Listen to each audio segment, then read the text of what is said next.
Atenção! Começa agora uma teleaula de Ciências do Ensino Fundamental. Você vai assistir a teleaula de número 70. Bons estudos!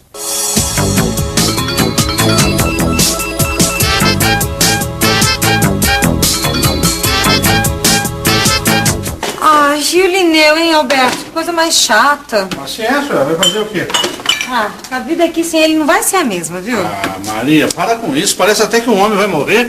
Vai desaparecer, o que pra mim é a mesma coisa, tá? Quem é que vai desaparecer, Maria? E alguém que vai deixar a gente. O que acontece? Vocês estão tão jururu? Tem alguém doente? Não, é que nós já estamos sabendo, entendeu? Os garotos já contaram que você vai trocar de escola, tá? Mas e o que tem isso, Maria? O que tem que você não vai mais vir aqui falar com a gente? Não todo dia, mas a gente vai continuar se vendo.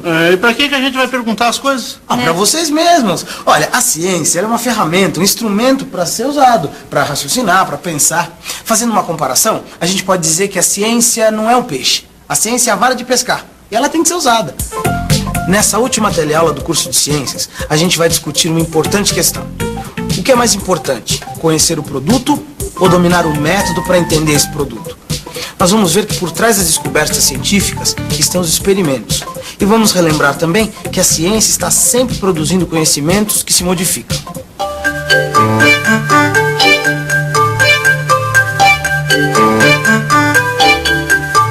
Você se lembra na teleaula passada quando nós falamos sobre os antibiogramas? Que são exames que são feitos para descobrir o melhor remédio para combater uma doença causada por bactéria. Você se lembra? Bom, agora me diga o seguinte. O que é que você acha mais importante? Saber o resultado de um experimento ou entender o processo para analisar esse experimento? Para a gente aprender de verdade, primeiro a gente tem que entender o processo fase por fase, para depois poder analisar sozinho os resultados. Linneu, eu não me conformo, viu? Como é que você pode abandonar a gente assim, né, Alberto? Mas eu não tô abandonando ninguém, é só você transferir de escola. Tá bom, mas quem que vai me ensinar a fazer experiências, discutir os resultados comigo? É você mesma, Maria, com tudo que você aprendeu aqui no telecurso. Vocês querem ver só? Vamos lembrar da experiência que a gente fez na última teleaula. Aquela que via a ação dos antibióticos sobre as bactérias. Foi aquela que demorou uma semana, né? Isso. Bom, primeiro eu preparei a gelatina, que funciona como meio de cultura pro teste. Eu passei o palito que eu tinha raspado na boca em 2 vasilhas. Uma tinha gelatina com um antibiótico e na outra tinha só gelatina. As colônias de bactérias cresceram apenas na vasilha padrão, naquela sem antibiótico, só gelatina. Então, Maria, qual foi a conclusão? Que o antibiótico é eficaz contra essas bactérias. Por isso elas não cresceram na vasilha teste com antibiótico. Isso. Bom, muito bem. Agora vamos pensar de outro jeito. Se tivesse aparecido uma colônia de bactérias na vasilha teste. Que na vasilha teste tem um antibiótico. Se também nelas as bactérias se desenvolveram, é porque tem alguma bactéria resistente ao antibiótico. Ou seja, o antibiótico não faz nenhum efeito sobre ela. Isso. Então quer dizer que essa colônia de bactérias seria o quê? São colônias de bactérias resistentes. Isso. Muito bem. E como que você faria para achar um outro antibiótico para combater essas bactérias resistentes? Como é que eu faria para achar... já sei. Eu prepararia várias vasilhas. Cada uma com um tipo diferente de antibiótico. Daí, com um palito, eu pegaria a bactéria resistente e espalharia em todas as vasilhas. Naquela vasilha que não crescesse nenhuma colônia de bactéria, estaria o antibiótico eficaz contra ela, certo? Certíssimo, Maria. Você acabou de planejar um antibiograma sem ajuda de ninguém. Quer dizer que é assim que se faz um antibiograma, testando vários antibióticos. Isso. E eu fiz sozinha. E sozinha, Maria. Como eu já disse, você pode colocar em prática todos os conhecimentos que você adquiriu aqui no telecurso. Como o resultado do antibiograma é válido por tempo limitado, quer dizer, de tempos em tempos, é preciso se fazer novos testes para ver se o resultado ainda é válido. Com os conhecimentos científicos também é assim. Eles não são eternos. Eles precisam ser testados e reformulados com frequência. Quer dizer que quando se descobre um novo conhecimento, ele pode ser derrubado por uma nova descoberta. Por isso, Alberto, que o importante é você entender os processos e desenvolver experimentos que possam estar sempre testando as nossas teorias. Como planejar um experimento? Não é nem um bicho de 7 cabeças, não. Você deve ter sempre um controle. Ele vai funcionar como se fosse uma testemunha do que deve acontecer se nada for feito. Bem, feito o controle, agora você tem que ter um teste. Você isola uma variável, ou seja, apenas uma coisa que só naquele teste, diferente do controle. Que tal a gente relembrar aquela experiência que fizemos para estudar a conservação dos alimentos? Bom, primeiro a gente pega um abacate bem maduro e faz um creme de abacate. E separa em 3 potes iguais. No primeiro pote, eu não coloco nada, porque esse vai ser o meu controle. No segundo pote, eu coloco meio copo de água oxigenada.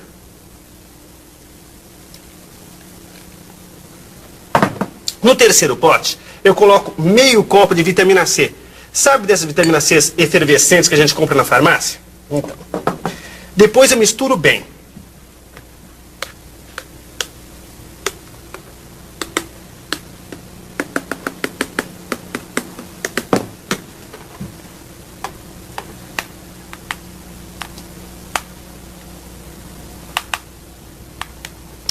Bom, aí eu deixo ao ar livre por 6 horas e depois eu começo a observar. A vasilha controle é esta, porque eu não coloquei nada nela. Nessa segunda, eu coloquei apenas água oxigenada. Portanto, a variável que estou testando é a água oxigenada. E nesta terceira, a vitamina C é que é a variável. Agora eu pergunto, se eu não tivesse preparado a primeira vasilha, o que aconteceria? Vamos pensar um pouco? Vamos pensar um pouco. Bom, a primeira vasilha é a vasilha controle, onde a gente não faz nada.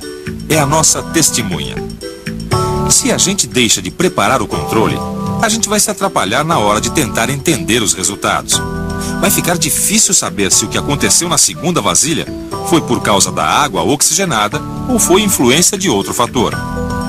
A mesma dificuldade a gente vai ter para entender o que aconteceu na vasilha 3 com vitamina C. Portanto, não adianta fazer experimento sem controle.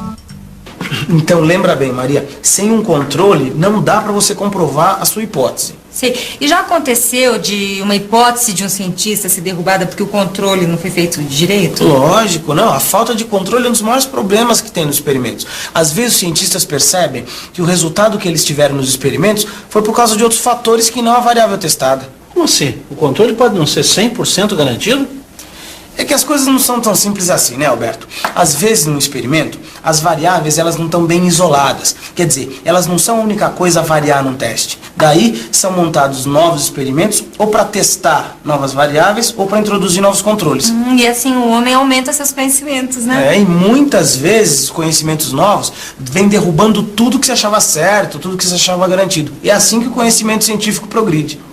Existe na história exemplos e mais exemplos de importantes descobertas científicas muito úteis para a humanidade. Quer ver só um exemplo? Em 1891, por exemplo, um cientista alemão chamado Richard Pfeiffer pesquisou as bactérias que estavam presentes na garganta das pessoas com gripe. Olha só o resultado. As bactérias A só estavam presentes nas pessoas com gripe. Essa bactéria ficou conhecida como bacilo de Pfeiffer em homenagem a ele. Mais tarde, recebeu outro nome, Haemophilus influenzae. Pois bem, ao analisar os seus resultados, o Pfeiffer chegou à conclusão que tinha descoberto o micro-organismo que causava a gripe. Anos mais tarde, verificou-se que muitas pessoas podem ter gripe e não possuir o bacilo de Pfeiffer. Ao mesmo tempo, muitas pessoas sem gripe podem ter o bacilo de Pfeiffer. Então, como é que fica a hipótese de Pfeiffer? Com certeza não é essa bactéria que provoca a gripe. Hoje a gente já sabe que é um vírus. Com os novos resultados, as conclusões do Dr. Pfeiffer não podem mais ser aceitas, caíram por terra. Só 40 anos depois dos experimentos de Pfeiffer é que se descobriu o que causa a gripe. Os vírus, que são seres vivos muito menores que as bactérias e que só são vistos através de microscópios especiais. É assim que a ciência caminha, né? Muitas vezes uma teoria derruba a outra, um novo dado vem acrescentar informações ao que já se sabia. É um conhecimento que às vezes cresce, se acumula, e outras vezes balança e cai por terra. Existe algum conhecimento que não pode ser testado? Não, Alberto, se ele não puder ser testado, ele não é científico. Porque todo conhecimento científico ele tem que ser produzido de uma forma que ele possa sempre ser confirmado. Ou questionado, né? E para isso precisa de um método, que é o método científico. E o meu método científico me diz que a gente vai sentir muita saudade de você, viu? Eu também vou sentir saudade de vocês. Mas eu aprendi com a ciência que eu não posso ter medo do novo, não posso ter medo das mudanças. Mas nós vamos ter 1000 novidades para contar. novas teorias sobre a fumacinha da garrafa, as fases da lua, formas de acabar com a verminose. E na vida, a gente não deixa de aprender nunca. E nada consegue deter quem quer aprender mais. Só que para isso, precisa de um método e de perseverança. Você não acha? Pois é, está chegando a hora da despedida. Durante todas as nossas teleaulas de ciências, mostramos alguns resultados importantes que os cientistas conseguiram ao longo dos anos. Descobertas que salvaram vidas, que revolucionaram o processo de produção, que desvendaram alguns segredos da vida. Mas o importante é perceber que por trás de toda descoberta científica existe um método, uma tese a comprovar, um experimento a planejar.